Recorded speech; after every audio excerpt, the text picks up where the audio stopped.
안녕하세요. 농지114 토지투자교실 김영란입니다. 오늘은 농지 취득 자격증명에 대해서 설명드리도록 하겠습니다. 농지 취득 자격증명을 줄여서 흔히 농취증이라고 이야기를 하죠. 농지 취득 자격증명을 발급받지 못했다. 등기를 할 수 없어요.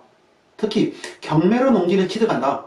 낙찰받고 일주일 이내에 해당 읍면사무소에서 농지 취득 자격증을 발급받아서 법원에 제출해야 되거든요.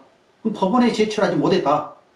낙찰 받을 때 제출한 보증금 10%가 몰수된다는 거죠. 즉 내가 1억짜리를 경매로 낙찰을 받을 때 1,000만 원을 보증금을 넣어줘. 근데 일주일 이내에 낙찰 받고 일주일 이내에 농취증을 제출하지 못하면 1,000만 원이 국고로 들어간다는 거죠. 그래서 경매로 농지를 취득하실 분들은 권리 분석에 앞서서 농지 취득 자격증명을 발급받을 수 있는지 그것부터 확인해야 되죠. 근데 농지 취득 자격증명은 통작거리는 없어졌어요. 자, 농지 취득 자격증명이 73년 1월 1일, 즉 농지의 보존 및 이용에 관한 법률이 생기면서부터 그때부터 농취증이 시행됐었는데 초창기에는 6개월 거주를 해야 발급을 했어요. 또 통작거리도 8km였고요. 그러다가 91년도에 통작거리가 20km로 확대가 됐었죠. 그 다음에 96년 1월 1일, 즉 농지법이 시행되면서부터 통작거리 20km제는 없어졌어요. 그래서 지금 거리 제한이 없이 본인이 그 땅을 취득한 다음에 농사만 할 수 있다. 얼마든지 발급받을 수 있다는 거죠. 또 농지 취득 자격증명은 농지를 취득한 사람이 신청을 하는 것이 아니고 농지를 취득하려는 자가 신청해요. 그래서 땅을 사기 전에 경매를 받기 전에도 신청할 수 있다는 거죠. 어느 담당 공무원이 며칠 전에 질문을 했는데 농지 취득 자격증명을 발급했는데 땅 주인이 찾아오셔가지고 왜 자기가 농사를 짓고 내 명으로 됐는데 농지 취득 자격증명을 발급했냐고 야단을 쳤다고 그러더라고요. 그리고 신청을 하면 담당 공무원이 현장에 나가서 신청인이 직접 농사를 할 수 있다. 발급해줘요. 직접 농사를 할 수 없다. 미발급, 반려하는 거고요. 그래서 농지 취득 자격증명은 누구든지 그 땅을 사서 농사를 할 수 있다. 발급해준다는 거죠. 즉 농지를 취득할 수 있는 자격이 있냐 없냐 그것을 확인하는 거지 효력 발생 요건이 아니라는 거죠. 그래서 누구라도 발급받을 수 있는데 방법 논에서만 틀려요. 첫 번째 방법이 주말 체험 용농 목적 있죠.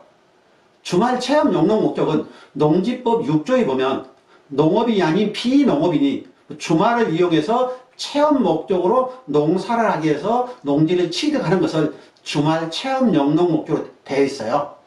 근데 실무에서 이 용어의 정의하고는 관계없다는 거죠. 주말 체험 용농 목적은 용어의 정의에 관계없이 내가 가지고 있는 땅, 즉 가지고 있는 농지하고 취득하는 농지하고 합산해서 1000제곱미터 300평 미만인 경우를 주말 체험 용농 목적이라고 해요.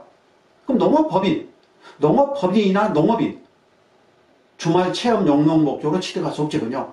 특히 농업법인이 농지가 하나도 없는 상태에서 200평이나 100평 땅을 산다. 기존에 땅이 없기 때문에 주말 체험 용농 목적이라는 거죠. 근데 주말 체험 용농 목적으로는 농업법인은 발급할 수 없어요. 농업인도 마찬가지죠. 보유하고 있는 땅하고 취득하는 땅하고 합산해서 300평 미만이기 때문에 농업인은 기존에 농사를 하고 있다는 거죠. 그래서 취득하는 땅과 같이 합산하면 1000제곱미터 300평이 넘기 때문에 농업인도 주말 체험 용농 목적으로는 취득할 수 없어요. 또 주말 체험 용농 목적으로 취득했다. 어떤 식물, 즉 채소만 심는 게 아니고 채소도 심어도 되고 나무도 심어도 되고 가축이나 곤충을 사육해도 돼요. 또 주말 체험 용농 목적으로 취득해가지고 건축도 할 수 있는 거고요. 두 번째 방법으로 농업 경영 목적 있죠. 그럼 주말 체험 용농 목적은 기존에 가지고 있는 농지하고 취득하는 농지하고 합산해서 1000제곱미터 미만이라고 했어요. 그럼 농업 경영은 주말 체험 용농 목적에 반대가 되겠죠. 즉 가지고 있는 땅하고 취득하는 땅하고 합산해서 1000제곱미터 이상이면 농업 경영이에요. 즉 주말 체험 영농 목적하고 농업 경영 목적 구분은 면적으로 판단한다는 거죠. 또 농업 경영 목적으로 취득한 땅은 농지은행을 통해서 이탁 임대가 가능해요. 근데 주말 체험 영농 목적은 임대를 할 수 없죠.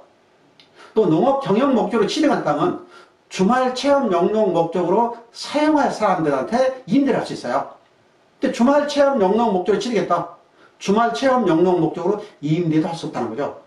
어떻게 보면 관리 측면에서는 주말 체험 영농 목적보다 농업 경영 목적이 더 좋을 수가 있거든요. 세 번째 방법으로 시험, 실습, 연구 목적 있죠. 학교나 농협이나 전통 사찰이나 사회복지법인 이런 데서 농지를 취득할 때는 주말 체험 영농 목적이나 농업 경영 목적으로 취득할 수 없죠. 그런 경우에는 추천서, 중앙부처에서 추천서를 받고 시도청에서 취득인증서를 발급받은 다음에 농지소재지 읍면동사무소에 가서 농지 취득 자격증명을 발급받으면 돼요. 물론 부동산 투자 쪽, 개인이나 법인, 부동산 투자 쪽일 때는 시험, 연구, 실습 목적은 별 문제가 안 되죠. 마지막 방법으로 농지 전용 목적 있죠.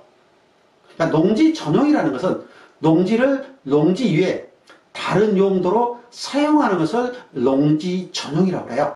그럼 농지 전용 목적으로 농지를 취득하려면 사전에 농지 전용을 받아야 돼요. 내가 농지를 사가지고 거기다 집을 짓겠다, 거기다가 공장을 짓겠다고 농지 전용 목적으로 취득하는 게 아니고, 농지 전용 목적으로 취득하려면 사전에 땅 주인한테 사용 승낙을 받고 본인명으로 농지 전용 허가를 받아야 돼요. 그럼 허가만 받으면 바로 농지 전용 목적으로 취득할 수 있죠. 그럼 다른 사람이 농지 전용 허가를 받은 땅을 내가 취득해야 되겠다. 사전에 명의 변경, 즉 농지 전용 변경 허가를 받아야 되죠. 왜? 농지 전용 목적은 농지 전용 허가를 받은 자만 발급받기 때문에 그래요. 가끔 질문을 하는데 어느 분이 땅을 사가지고 건물을 짓겠다는 거예요. 건물을 짓기 위해서 농지증을 신청하는데, 건물을 짓기 위해서는 농지 전용 목적을 신청해야죠. 근데 농지 전용 목적은 사전에 허가를 받아야 되는데 허가를 받지 않았어요. 그래서 농지 전용 목적이 안 되기 때문에 농업 경영 목적으로 신청을 하고 이전 등기된 다음에 바로 건축허가를 신청하는 경우도 있어요. 그런 경우에 담당 공무원이 당초부터 전용을 하기 위해서 건물을 짓기 위해서 속여서 농업 경영 목적으로 취득했다. 그런 경우에는 거짓 또는 부정한 방법으로 취득했다고 농지법 59조에 따라서 고발하면 형사처벌이 된다는 거죠. 물론 농지 취득 시기에 관계없이 농지는 전용할 수 있어요. 제주도를 제외하고요. 제주도는 3년 이내에 농업 경영 목적으로 취득하고 농지 전용을 하려면 제주도에 1년 이상 거주를 해야 돼요. 거주하면서 농사를 지어야 되죠. 근데 제주도 위의 지역에서는 취득 시기에 관계없이 전용을 할 수 있는데, 취득 시기에 관계없이 전용했다고 그 자체가 거짓 또는 부정한 방법은 아니라는 거죠. 왜냐하면 개인 사정 변경이 있을 수 있기 때문에요. 단지 당초부터 건축을 하기 이해해서 취득을 하면서 거짓으로 농업 경영 목적으로 취득했다. 그런 경우는 고발되고요. 또 농업법인이 농업 경영 목적으로 취득한 다음에 분양하는 경우가 있어요. 농업법인은 취득할 때 취득세도 안 내죠. 2년 이내에는요. 또 농업법인은 법인세를 납부하기 때문에 1년 이내에 팔더라도 세금을 덜 낸다는 거죠. 그래서 농업법인을 만들어가지고 농지를 취득하고 바로 분양하는 경우가 있어요. 그런 경우는 요즘에 대부분 고발을 해요.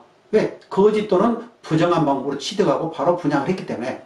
그래서 농지를 취득하면 본인이 농사지어야 돼요. 취득할 때도 본인이 농사를 짓겠다고 신청을 해야 되고요. 또 농지은행을 통해서 임대하겠다고 신청한다. 이때도 농지증이 발급이 되지 않아요. 물론 본인이 농사 짓겠다고 발급받고 4년 변경에 의해서 농지은행에다가 이탁임대를 할 수 있어요. 근데 당초부터 농지를 임대 목적으로는 취득할 수 없다는 거죠. 그래서 농지 취득 자격증명은 그 사람이 그 땅을 사가지고 농사를 질 수 있냐 없냐 그 자격을 확인해서 발급을 하는 건데, 본인이 농사만 할 수 있다. 그 땅을 취득한다면 농사만 할 수 있다. 통작 거리에 관계없이 농지를 취득할 수 있어요. 단지 취득하고 농지법에서 정한 정당한 설리 없이 휴경이나 임대를 했다. 농지법 10조에 따라서 강제 매각 처분되고 처분 기간 내에 처분하지 않았다. 처분할 때까지 공시지가의 20%에 해당하는 이행 강제임을 납부를 해야죠. 뭐 경매학원에서 배우신 분들 대부분 농지를 경매에 들어가지 못하는 이유가 첫 번째가 농지 취득 자격증명이 어렵다. 또 발급받지 못하면 보조금이 몰수된다. 그래서 공부를 안 하시고, 즉 농지를 공부를 안 하시고 농지를 취득 안 하신 분들이 있어요. 근데 농지 취득 자격증명은 내가 그 땅을 사가지고 농사만 할 수 있다. 면적에 관계없고 또 통작거리에 관계없이 얼마든지 취득할 수 있어요. 단지 나이 제한은 상한선은 없어요. 오늘 또 어느 군청에서 질문이 있는데요. 90세 된 사람이 농지 취득 자격증명을 신청했다는 거죠. 근데 90세 되는 사람이 농사를 지을 수 있냐고 질문을 했는데 나이만으로는 판단할 수 없어요. 요즘 100세 시대에 우리가 90세 넘은 사람도 자기 일을 하시는 분들이 많다는 거죠. 우리가 뭐 송혜선생님 보시면 얼마든지 지금도 90세 넘어가지고 일도 하시고 계시고요. 또 어느 분들은 90세 넘어가지고 농사하시는 분들 많이 있어요. 그래서 나이가 많다고 농사를 못하는 게 아니고 나이가 90세가 됐든지 100세가 됐든지 농사만 할 수 있다. 농지를 취득할 수 있어요. 다만 한선이 있죠. 학생이나 미성년자. 학생이나 미성년자는 농지를 취득할 수 없는데 특히 학생 중에서 대학생도 농지를 취득 못해요. 다만 주말 체험 영농 목적으로는 농지를 취득할 수 있고요.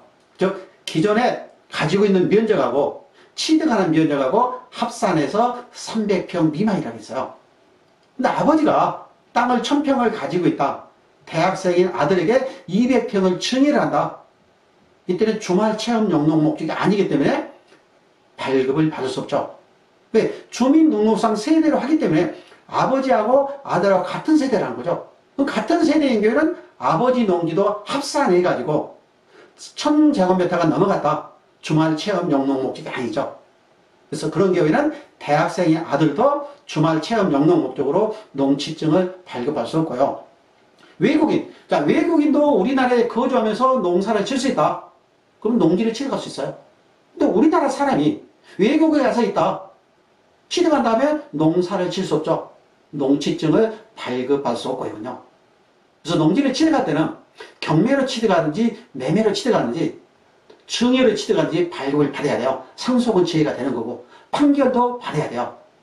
그래서 취득하기 전에 사전에 현장에 가서 내가 그 땅을 사가지고 농사 질 수 있냐 없냐 그걸 확인한 다음에 본인이 농사 질 수 있다. 그럼 얼마든지 농취증은 발급받을 수 있어요. 그래서 농지 취득 자격증명은 일반적인 농지는 누구라도 발급받을 수 있는데 뭐 건축적인 땅이 경매가 나왔거나 아니면 지목이 전다 과소인데 불법으로 뭐 창고나 주택이나 이런 건물들이 있거나 아니면 고물상으로 사용하고 있는 땅들 이런 땅을 농취증을 발급받을 때는 공부를 하고 신청을 하고 공부를 하고 땅을 사고 공부를 하고 낙찰을 받으셔야 돼요. 그렇지 않다가 보증금 10%를 날리는 경우가 있다는 거죠. 오늘은 여기서 마치도록 하겠습니다.